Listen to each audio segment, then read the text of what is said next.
Hello students, कैसे हो आप सब। आज हम अबायोटिक एनवायरनमेंट पढ़ेंगे। So let's start.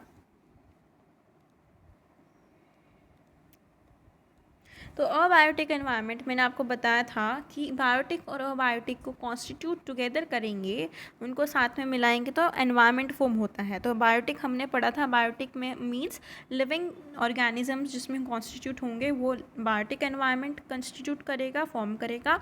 और जिसमें नॉन लिविंग ऑर्गेनिजम्स फॉर्म होंगे वो अबायोटिक एनवायरनमेंट को कॉन्स्टिट्यूट फॉर्म करेगा। ठीक है, तो अब हम अबायोटिक एनवायरनमेंट के बारे में डिस्कस करते हैं। अबायोटिक कंपोनेंट्स जो होते हैं physical conditions non living material that affect the growth, maintenance and reproduction of living components and can interact with each other. Water, air, light, temperature, soil, rocks, ये सब एग्जाम्पल किसके हैं? Abiotic environment के, क्योंकि ये अबायोटिक कंपोनेंट हैं, ये living नहीं है, नॉन लिविंग है। So these non-living components form the physical or abiotic environment in nature. Let us study about them in detail. अब हम एक एक करके इनके बारे में डिटेल में पढ़ेंगे। तो सबसे पहले है वाटर। सो वाटर क्या है? एसेंशियल है survival of growth and living of all the living organisms and it is needed and use for drinking, bathing, cooking, ये सब पर्पसेस के लिए यूज़ होता है क्या? Water. So animals and plants can not survive without water. It is use for irrigation of crops. Humans and other animals need water for different activities of their life. Try to think and list the various activities for which we use water. So सबसे पहले है rain water harvesting.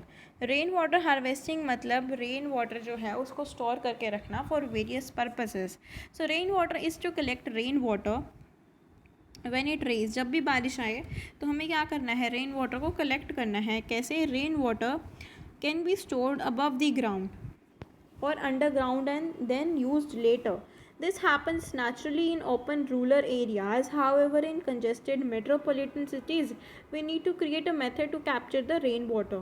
तो ना metro जो cities होती हैं वहाँ पे तो हमें एक सिस्टम बनाना पड़ेगा, लेकिन जो रूरल एरियाज़ होते हैं वहाँ पे स्टोर आसानी से हो जाता है। Roof top rain water harvesting एक ऐसा सच मेथड है जिससे हम हार्वेस्ट कर सकते हैं वाटर को। तो rain water can be collected at the roof tops, terrace of houses. तो यहाँ पे हमें क्या करना है? हमारे ये घर है, जैसे दिस इज़ अ हाउस और होम। यहाँ पे पानी आया, रेन वाटर आया, यहाँ पे आपने टेरेस पे इकट्ठा कर लिया। Okay, next through pipes. Pipes के हेल्प से क्या हो रहा है? पानी जो है नीचे जाएगा। So through pipes this water can be transferred to tanks, pits और small wells. Since the water is very likely to get impure, it should be used for household purposes only after filtration and purification. तो यहाँ से pipes के through वो नीचे tanks में चला जाएगा। तो यहाँ पे एक टैंक होता है, ये यहाँ पे पानी स्टोर हो जाता है। तो rain water storage tank and rain water filter and continuous गटरिंग।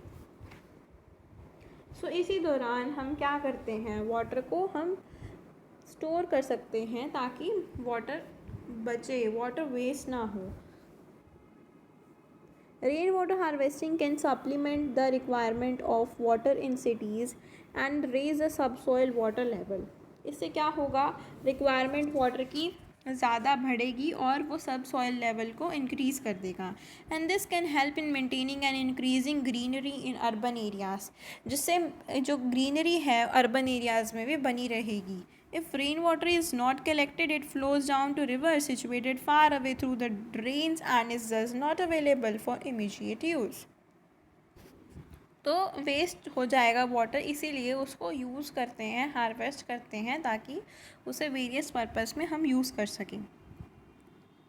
Next है the rain water that falls on the roads और concrete areas going into the drains. जो रोड्स पे पानी पड़ता है किसका? रेन वाटर का। कंक्रीट एरियाज पे वो कहाँ जाता है? ड्रेन्स में चला जाता है। And the rain water that falls on the untreated ground seeps into the ground, recharging the ground water. Innovative water collection methods need to be used in different areas to collect and use rain water. So this is the rain water harvesting. यहाँ पे पानी को store किया जाता है इस tank के अंदर और ऊपर से लिड लगा दी जाती है ताकि कोई भी इम्प्योरिटी वाटर के अंदर ना जा सके. Next, here is an activity. Think of some innovative ways by which use of water and its wastage can be minimized at school, at home. Interact with your friends, neighbors, and family members. Make a poster on harvest water to harness life.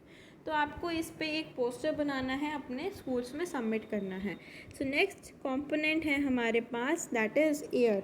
So we know that all living organisms need air for their survival. So जैसे water important है वैसे ही air भी बहुत important है. लेकिन air क्या है? Air एक मिक्सचर है बहुत सारी गैसेस का.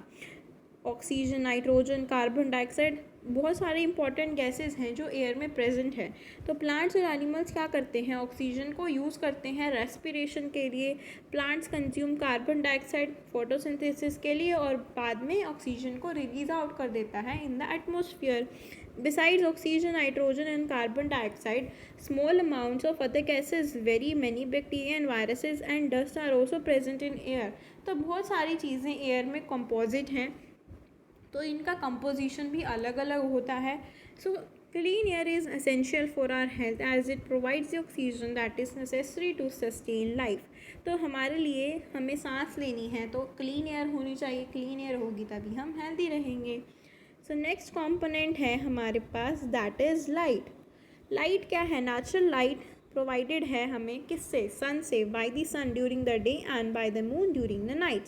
सो the moon, as you know, only reflects the sunlight.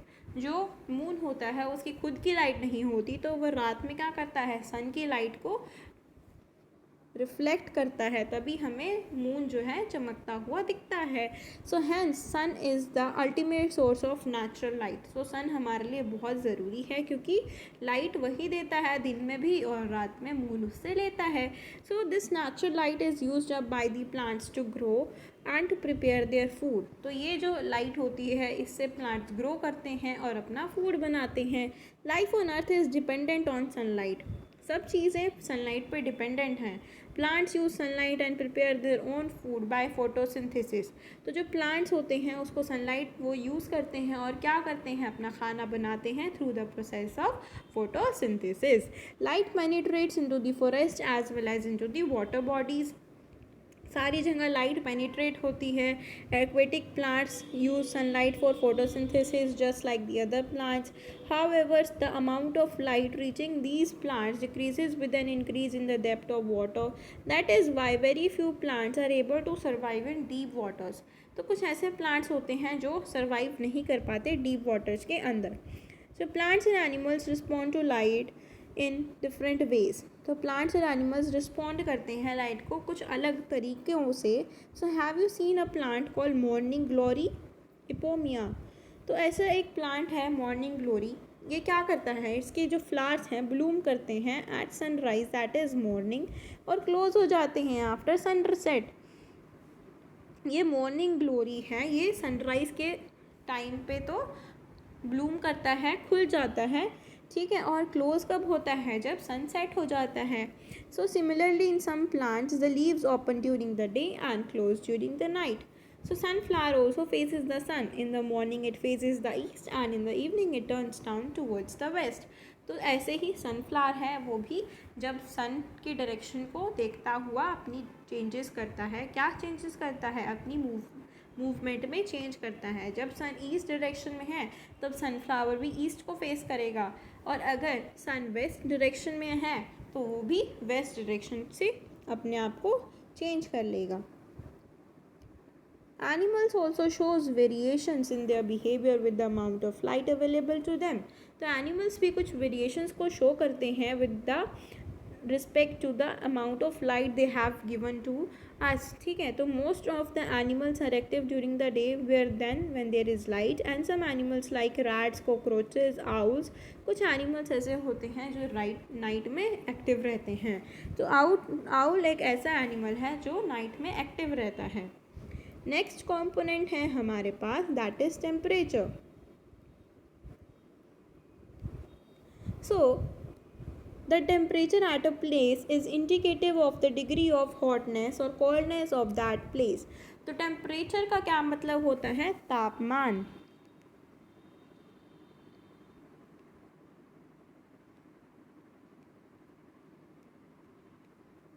तो तापमान से it can be measured by a device, ये किससे मेजर होता है? एक स्पेशल डिवाइस आता है, उसका नाम होता है thermometer. So the degree of hotness varies from place to place. तो जो डिग्री होती है हॉटनेस की, गर्मी की, सर्दी की, वो प्लेस टू प्लेस में डिफ़र करती है। So its temperature effects activities of living organisms की एक्टिविटीज़ को वो इफेक्ट करती है। It is important factor that determine the distribution of plants and animals on earth. तो अगर जो जैसे प्लांट्स और एनिमल्स सब जगह अलग अलग हैं, क्यों हैं? क्योंकि क्लाइमेटिक कंडीशंस, टेम्परेचर सब जगह अलग अलग होता है, तो इसीलिए सब अलग अलग जगह पे रहते हैं during temperature wise. So each organism has its own tolerance range for temperature. तो सभी एनिमल्स की, प्लांट्स की एक टॉलरेंस रेंज होती है टेम्परेचर के लिए, इसीलिए वो सब अलग अलग जगह पे हमें मिलते हैं। So most animals plants grow in some warm places और कुछ नीड हॉट क्लाइमेट और कोल्ड क्लाइमेट। तो कुछ ऐसे एनिमल्स प्लांट्स होते हैं जो हॉट क्लाइमेट में ग्रो करते हैं, कुछ कोल्ड क्लाइमेट में। Cows can tolerate the hot weather better than buffaloes. Buffaloes cooling themselves in water. जो काव होती हैं वो टॉलरेट किस में करती हैं? हॉट वेदर में, लेकिन बफेलोज नहीं कर पाती। So we often see buffaloes cooling themselves in ponds during summer. तो हमने कभी कभी देखा भी है जो बफेलोज होती हैं वो पानी के अंदर अपने आप को ठंडा कर रही होती हैं। So this is because buffaloes are black in colour and do not have efficient sweat glands. तो वो ब्लैक कलर की होती हैं और उनके ऊपर कोई भी उनकी बॉडी में स्वेट ग्लैंड्स प्रेजेंट नहीं होते। So hence they feel the heat more and need to cool themselves by remaining in water. तो हमने पढ़ा कि जो ब्लैक कलर की होती हैं तो वो सन की रेस को ज़्यादा एब्जॉर्ब करती हैं। तो हमने देखा भी है, पढ़ा भी है कि जो ब्लैक कलर होता है वो लाइट को, सनलाइट को ज़्यादा एब्जॉर्ब करता है और ज़्यादा हीट अप हो जाता है। तो इसीलिए ब्लैक कलर उनके लिए यूज़फुल नहीं है, तो वो अपने आप को ठंडा रखती हैं पानी के अंदर।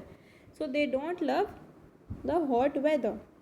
ऑन द अदर हैंड जो कैमल्स होते हैं वो टॉलरेट करते हैं even the extreme heat of the deserts. They have no sweat glands. This helps in reducing the loss of water from their body and then they can live without water for many days. तो ऐसे ही camels जो होते हैं वो tolerate कर लेते हैं बहुत ज़्यादा गर्मी। कहाँ पे होती है ज़्यादा गर्मी? डेजर्ट एरिया में। डेजर्ट एरिया कहाँ पे होता है ज़्यादातर? राजस्थान में।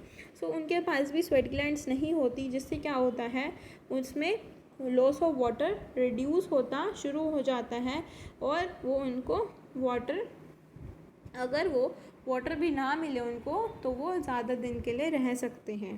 पोलर बियर्स, पेंगुइन्स जो होते हैं वो कोल्ड रीजन्स में ही रहते हैं।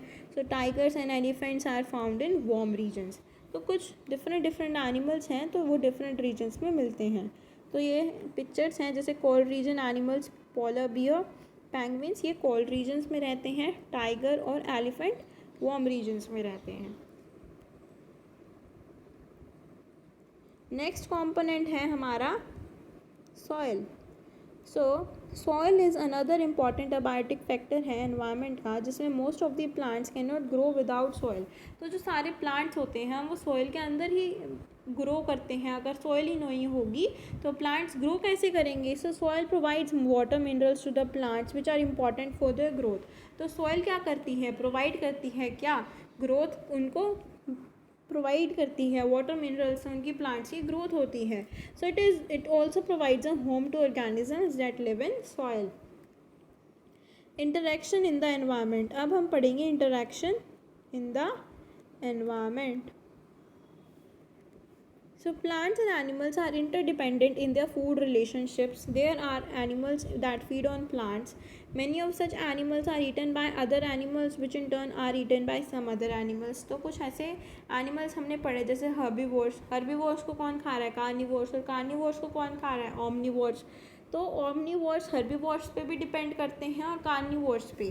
तो ये एक फूड चेन को कॉन्स्टिट्यूट करता है, फॉर्म करता है, जिसमें एक चीज़, एक एनिमल दूसरे एनिमल को खा रहा है और दूसरे एनिमल को तीसरा खा रहा है। So this forms a food chain.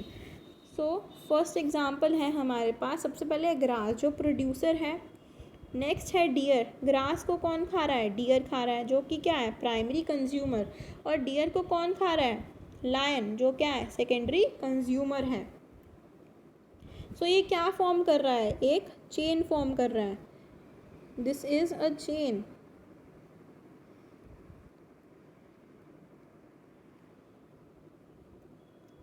It is an example of terrestrial food chain, ये एक एग्जाम्पल है टेरेस्ट्रियल फूड चेन का।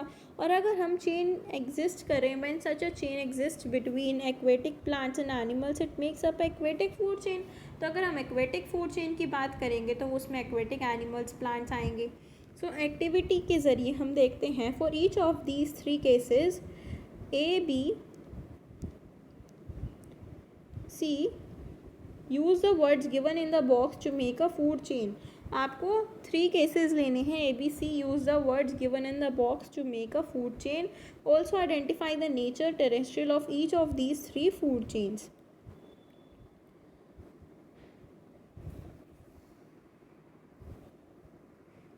तो ये कौन सी है फूड चेन? सबसे पहले क्या आएगा इसमें? सबसे पहले क्या आएगा? ग्रास। ग्रास को कौन ईट कर रहा है? Grass hopper. ग्रास होपर को कौन ईट कर रहा है? रैट।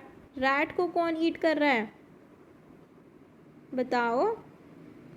स्नेक ईट कर रहा है, स्नेक को आउल। तो ये एक टेरेस्ट्रियल फूड चेन है। तो मैं यहाँ लिख देती हूँ,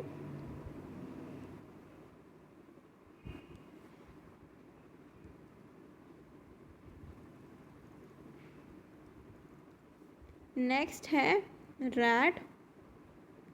रैट को कौन ईट कर रहा है? स्नेक, और स्नेक को owl. So this is a terrestrial food chain.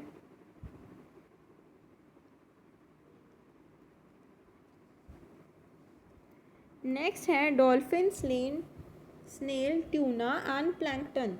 तो प्लैंकटन्स है, प्लैंकटन्स, फिर snail, and then dolphin, then tuna. तो ये कौन सी है?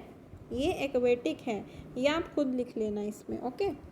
नेक्स्ट हम चलते हैं सी। सी क्या है?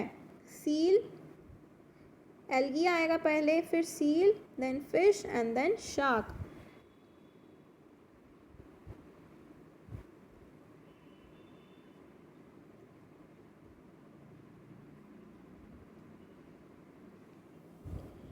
सो ये कौन सी है? ये भी एक्वेटिक फूड चेन है। सो नेक्स्ट है mineral cycle.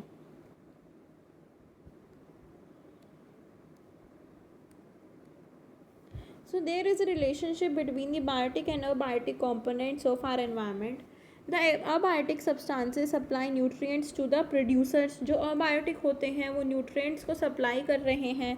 So the producers prepare food for the consumers. So जो producers हैं उसे वो consumers के लिए खाना बना रहे हैं. और producers और consumers after their death are broken down into simpler substances by decomposition. वो डिकम्पोज हो जाते हैं, किससे? डिकम्पोजर्स उन्हें डिकम्पोज कर देते हैं सिंपलर सब्सटेंसेस के अंदर। And the nutrients return to soil, air and water. फिर वो न्यूट्रिएंट्स रिटर्न किस में हो जाएंगे? सॉयल, एयर और वाटर में। And these nutrients are again used by the producers. फिर वो न्यूट्रिएंट्स प्रोड्यूसर्स फिर से यूज़ कर लेंगे। And the whole cycle is thus repeated continuously. And this cycling of materials through biotic and abiotic components is known as mineral cycle. तो ये एक mineral cycle है जो कंटिन्यू रहती है। देखिए सबसे पहले सॉयल है। सॉयल से क्या हुआ? ग्रीन प्लांट्स ने फूड बनाया। फूड किसको दिया? कंज्यूमर्स को।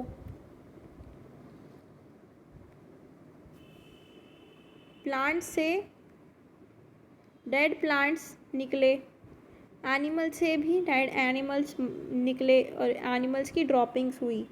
बाद में क्या हुआ? डिकम्पोजर्स ने उनको डिकम्पोज किया, सब कुछ डिकम्पोज हो गया, डिकम्पोजर्स के पास आ गया सब। बाद में डिकम्पोजर्स ने उसको किस में कन्वर्ट कर दिया? मिनरल्स में। और देन फिर वो कहाँ चला गया? सॉइल में। और सॉइल के बाद वो कहाँ चला गया? फिर से प्लांट्स के पास। तो ये होल साइकिल चलती रहती है। This cycle goes on repeated times again and again. So this is a cycle.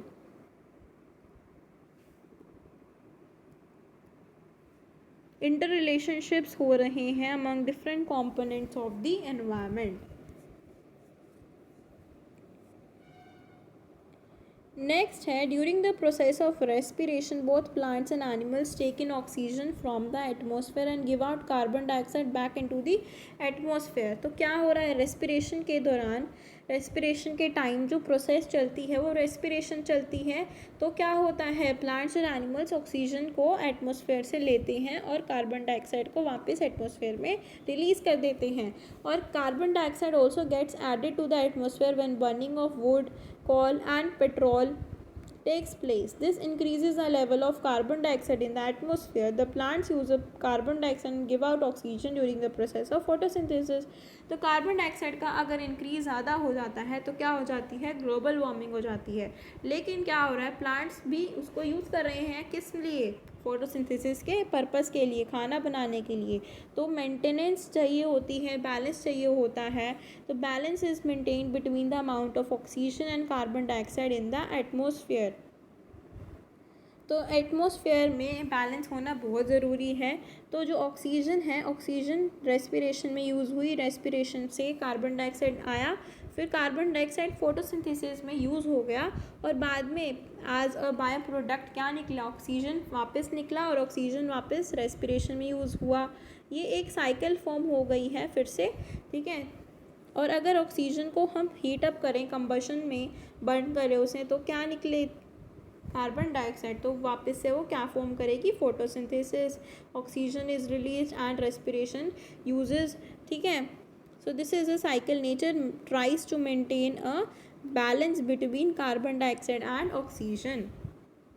We thus realize that in our environment, its living and non-living components keep on interacting with one another. तो हमें समझ में आया कि जो non living और living objects हैं, living things हैं, वो आपस में इंटरेक्ट करते रहते हैं ताकि एक नेचर में बैलेंस मेंटेन रहे।